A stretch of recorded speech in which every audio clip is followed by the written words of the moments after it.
In this video, I'm installing a water coolant heater to heat up the coolant in the engine, and this I think is a 1 1/4, no, 1 1/2 or 1 3/8 or 1 1/2. I think it's about 1 1/2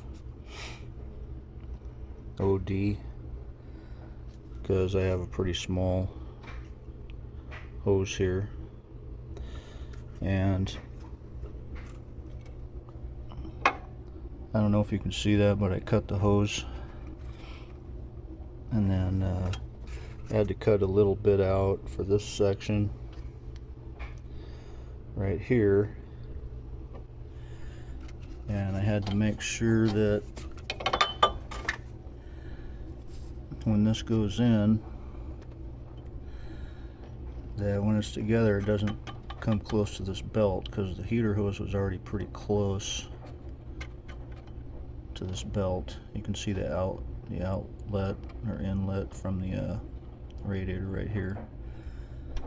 You know, there's only like a 1/4 inch gap there between the hose and the belt, so I have to push this heater back so the hose, the part of the hose, is in line with the belt, so I still maintain that 1/4 inch clearance. But I think when I push this back, the hose back, I can push the hose back and it'll kind of kick out to the side near the firewall. So that's what we're doing today. So I got the engine block heater in, and it looks good. Got the right clearance away from my belt and everything. Had to add an extra hose clamp, and that was about it. Yeah, I've had this block heater laying around for like 3-4 years, probably at least 4 years. Never put it on, but I decided to put it on now.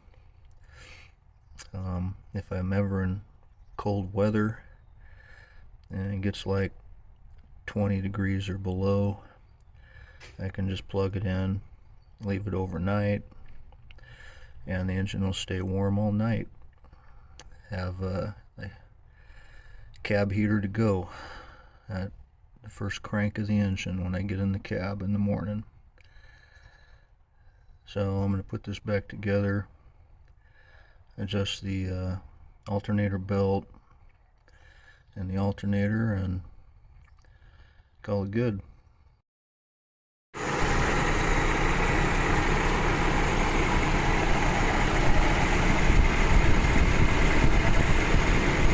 So it's on now. I filled up the radiator with coolant, let it run, filtered out the old coolant fluid, reused it. Coolant's reusable. Don't see any leaks. Checks out fine. Next I'll test the heater overnight, plug it in.